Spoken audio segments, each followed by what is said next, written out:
Sir, ये जो election act लाया गया, इसको पास तो करवा दिया गया, लेकिन अभी भी एक बड़ा लंबा सफ़र बाकी है कि अगर आपने इसको हतमी शक्ल देनी है तो उस 2/3 अक्सरियत के लिए इलेक्शन कमीशन का सहारा लेना पड़ेगा। इस हवाले से सर क्या लगता है कि क्या अपोजिशन ये सब कुछ कर लेने देगी हुकूमत को? बिस्मिल्लाहिर्रहमानिर्रहीम। देखिए, हमें तो किसी सहारे की जरूरत नहीं है या इलेक्शन कमीशन के सहारे की जरूरत नहीं है। इलेक्शन कमीशन आज़ाद अदारा है आईनी तौर पे, और उसका फैसले का एहतराम होना चाहिए। देखिए, बात यह है कि हमने ये जो कानून साजी की और अब एक्ट बन चुका है, ये कोई नई तरामीम नहीं थी। अगर इन्हीं तरामीम को फॉलो किया जाता और आइन की स्पिरिट को बरकरार रखा जाता तो ऐसा फैसला ना आता, और इसके अंदर वो जो दो माइनॉरिटी जजमेंट्स हैं उसमें भी क्लैरिटी है। तो हम जो पार्लियामेंट है उसने कानून साजी की और उससे रीइंफोर्स किया जो कानून ऑलरेडी एग्जिस्ट करते थे, और क्लैरिटी ले आए कि किस तरीके से आगे बढ़ना चाहिए। मेरे ख्याल से अब तो इसमें कोई कंफ्यूजन नहीं है। इलेक्शन कमीशन को मेरे ख्याल से इस कानून साजी के मुताबिक फैसला करना चाहिए, और अगर वो फैसला करती है तो उस फैसले की इम्प्लीमेंटेशन होगी इंशाल्लाह। अच्छा, लेकिन अब सर बज़ाहिर आपकी गुफ्तगू से तो लगता है कि ये बड़ा आसान सहल होगा ये सब कुछ करना, लेकिन अगर अपोजिशन की तरफ देखें तो वो नहीं लगता कि वो आपको इतनी आसानी से ही करने देंगे जिस तरह उन्होंने, अगर आप पाकिस्तान तहरीक इंसाफ से इस बारे में बात करें तो वो कहते हैं कि हम तो सुप्रीम कोर्ट जा रहे हैं और ये कानून वहाँ उड़ा के रख दिया जाएगा। लेकिन अगर नून लीग से पूछें तो वो कहते हैं कि हमने तो सिर्फ पहले से मौजूद कानून की तशरीह की है, हमने कोई नया कानून नहीं लाया। तो ये कन्फ्यूजन जो है वो किसने दूर करना है? आया अदलिया ने दूर करना है या पार्लियामेंट ने दूर करना है? देखिए, अभी तक जो कंफ्यूजन था वो तो पार्लियामेंट ने क्लियर कर दिया। अब अगर कोई वहाँ पिटीशन फाइल की है सुप्रीम कोर्ट में, तो देखते हैं कि वो मामला कैसे आगे बढ़ते हैं और उसके ऊपर सुप्रीम कोर्ट जो है वो क्या कार्रवाई करती है और वो कार्रवाई किस नतीजे पे पहुंचती है। बहरहाल अब तक जो है वो क्लैरिटी है कि जो कानून साजी की है उससे बिल्कुल क्लियर है कि मामला कैसे आगे बढ़ने चाहिए। ठीक।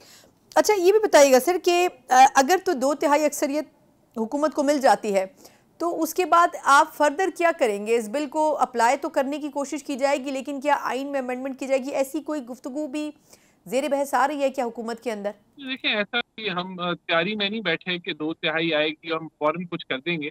ये तो अभी आने दें तो फिर इसके बाद देखेंगे, लेकिन बिल्कुल बहुत सारी चीजें हैं जहां काम होने वाला है, और अगर 2/3 मिलती है तो मुल्की मफाद के अंदर अगर कोई आईनी तरमीम करनी हुई अपने कोएलिशन पार्टनर्स के साथ मिलके तो वो जरूर की जाएगी। लेकिन इस वक्त इस पॉइंट इन टाइम के अंदर उसको बताना कि ये होगा या वो होगा, वो कब्ल वक्त होगा।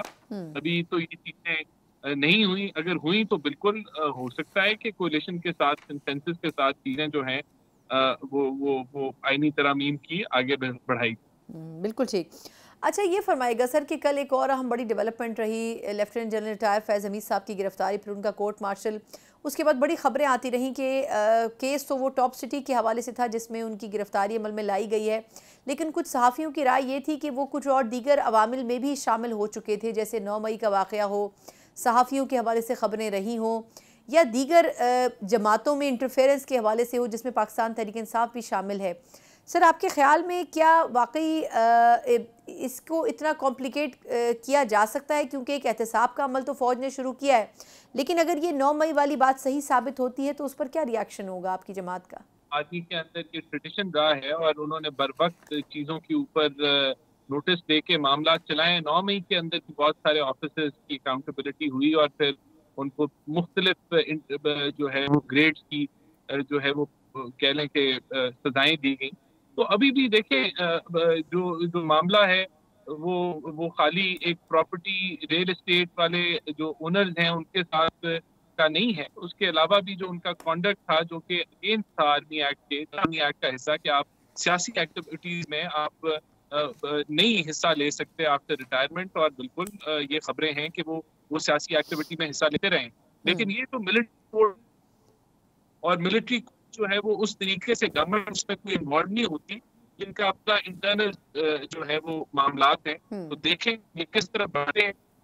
अगर दौराने इन्वेस्टिगेशन, दौराने इंक्वायरी कोई नई चीजें आती हैं तो बिल्कुल ये जो इन्वेस्टिगेशन है और उसका जो स्कोप है वो बढ़ सकता है।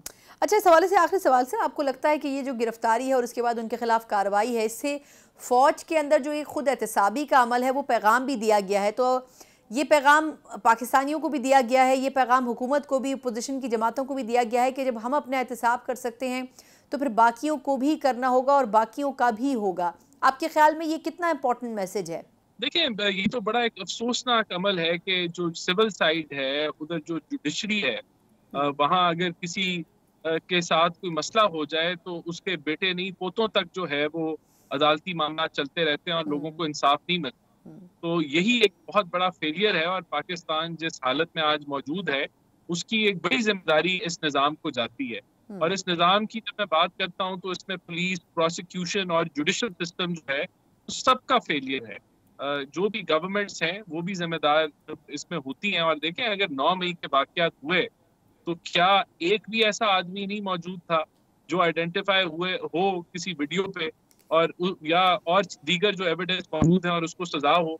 तो क्या सिविलियन जो जुडिशरी है, जो जुडिशरी का निज़ाम है, क्या वो पाक अफवाज के ऊपर जो 10 फौजी तनसीबात के ऊपर हमला आवर हुए, क्या वो इंसाफ नहीं दे सकता? और अगर हम अपनी अफवाज को इंसाफ नहीं दे सकते तो आम आदमी तो पहले ही रो रहा है, उसको इंसाफ नहीं मिल रहा। तो यही एक वजह है कि आज पॉलिटिकल पोलराइजेशन मौजूद है और उस पर सियासत की जा रही है क्योंकि किसी को सजा नहीं हुई। तो ये लाजिम है कि बगैर कोई भी मुल्क जो है वो आगे बढ़ सकता, और जहां एक तारा कर रहा है वहां बाकी साइड्स पे भी और अदारों में भी अकाउंटेबिलिटी की शदीद और शिद्दत से जरूरत है। बिल्कुल दुरुस्त कह रहे हैं। अच्छा, ये फरमाइएगा राना साहब कि ऑपोजिशन बज़ाहिर तो चले अपनी भरपूर कैंपेनिंग कर रही है, लेकिन बातों से हटकर अब उनकी इजलास भी हो रहे हैं। आज भी बड़ी इंपॉर्टेंट मीटिंग हुई और उसमें ये अब कोशिश की जा रही है कि हुकूमत को टफ टाइम कैसे दिया जाए। उतनी प्रोएक्टिव नहीं थी बाकी जमातें अदर देन PTI, लेकिन अब बज़ाहिर लग रहा है कि वो हो रही हैं। आपके ख्याल में अगर अब वो उसमें मौलाना साहब की प्रेजेंस भी बड़ी इंपॉर्टेंट थी, अचकज़ई साहब की भी प्रेजेंस थी और PTI तो मौजूद ही थी, अगर ये इकट्ठी हो जाती है तो क्या ये गवर्नमेंट के लिए थ्रेटनिंग सिचुएशन होगी? क्योंकि अब उनकी कोशिश तो होगी कि वो सड़कों पर निकलें। देखिए, जमात इस्लामी तो जो है वो अपना धरना खत्म करके वापस जा चुकी है और उनके साथ नेगोशिएशंस भी हुई और एक अंडरस्टैंडिंग भी हुई। जहां तक बाकी मौलाना साहब की बात है तो मौलाना साहब, हमें नहीं लगता कि खान साहब के साथ उनका कोई मिलाप होने जा रहा है। अगर कोई ऐसा मिलाप हो तो वो हमें KPK की हुकूमत में JUIF की शमूलियत में नजर आए, जो कि हमें नहीं नजर आ रहा।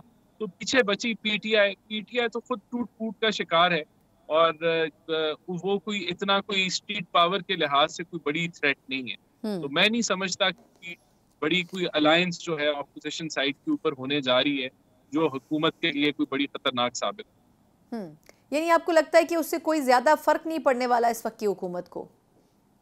देखें, सड़कों पे धरनों से निकलने से, लॉन्ग मार्च, पहले खान साहब खुद जब बाहर थे वो लॉन्ग मार्च कर चुके हैं लेकिन उससे कुछ हासिल हसूल नहीं हुआ। तो ये कोई इस तरह हुकूमतें नहीं जाती। ये स्ट्रीट प्रोटेस्ट, इससे ये जरूर है कि पॉलिटिकल इंस्टेबिलिटी फैलती है और वो इनको नहीं करनी चाहिए। मुल्की मफाद में अगर इनको वाकई कोई मुल्की मफाद का कोई कंसर्न इनका है तो इनको पार्लियामेंट में आके इशूज को रेज करना चाहिए, जो कि फोरम है, कमेटीज बन चुकी हैं, कमेटीज में रेज करें अपने इशूज। ये तो पहले भी इस तरह की सियासत PTI करके पाकिस्तान की मईशत को और जमहूरियत को उन्होंने जो है वो काफी नुकसान पहुंचाया है। अच्छा सर, ये फरमाइएगा कि आप खुद भी मुल्की मामलात के ऊपर खुद PM साहब के साथ भी होते हैं। बज़ाहिर ये लास्ट क्वेश्चन है कि आपको लगता है कि जितनी पुरुमीद PTI अदालतों से है मखसूस नशिस्तों के केस के हवाले से, आपको लगता है कि अदालतों में सुनवाई होगी? क्योंकि चीफ जस्टिस साहब के रिमार्क्स आए हैं, उन्होंने जो तफसीली फैसला जारी किया उसमें उन्होंने कहा है कि इलेक्शन कमीशन को भी इज्जत देनी चाहिए, लेकिन इलेक्शन कमीशन पे जितनी तनकीद अपोजिशन ने की है और किसी ने नहीं की है। तो आपके ख्याल में क्या ये मखसूस नशिस्तें ऐसा तो नहीं कि PTI के पास वापस चली जाएंगी, रिव्यू में जाते हैं और वो जो कानून बना है उसको भी ख़त्म कर दिया जाएगा, फिर हुकूमत क्या करेगी?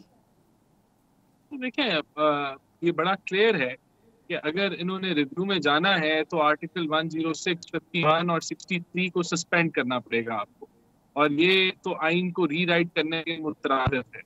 तो मेरे ख्याल से अगर आइनी और कानूनी तौर पे फैसला होगा तो बिल्कुल उनको PTI को तो नशिस्तें नहीं मिल सकती। ये तो ना वो उस पिटिशन का हिस्सा थे, तो मेरे ख्याल से रिव्यू में इस चीज़ के इम्कानात ज़्यादा होंगे। हम्म। और अगर आइन और कानून के मुताबिक फैसला हो। बिल्कुल ठीक।